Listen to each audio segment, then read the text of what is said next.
Il est 13 h à hauteur de Loupian sur l'autoroute A9 lorsqu'un des pneus de ce camion italien éclate. Le chauffeur, qui roule dans le sens Montpellier-Béziers, est en train de doubler. Le camion chargé de concentré de tomates défonce alors les glissières de sécurité.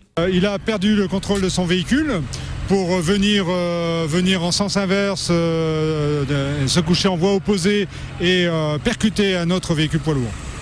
À cette heure-ci, le trafic est relativement fluide sur la 9, mais 3 autres véhicules particuliers ne peuvent éviter la collision. Dans l'un d'entre eux, originaire de Hollande, le conducteur est gravement blessé. Sa passagère décède dans l'accident.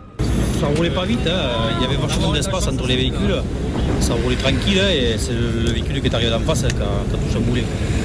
Arrivés rapidement sur place, les secours évacuent les blessés graves en hélicoptère sur les hôpitaux de Sète et Montpellier. Le bilan est de 2 personnes décédées, le conducteur poids lourd d'origine roumaine ainsi qu'une conductrice d'une VL monospace. Ensuite, il y a eu 2 rotations hélico. La première concernait une conductrice qui était polytraumatisée. La deuxième qui va partir est le conducteur du deuxième poids lourd qu'il a fallu désincarcérer pendant plus de 2 heures à peu près et qui est dans un état très grave. Au final, le bilan est lourd, avec 2 morts et 6 blessés, dont 3 graves.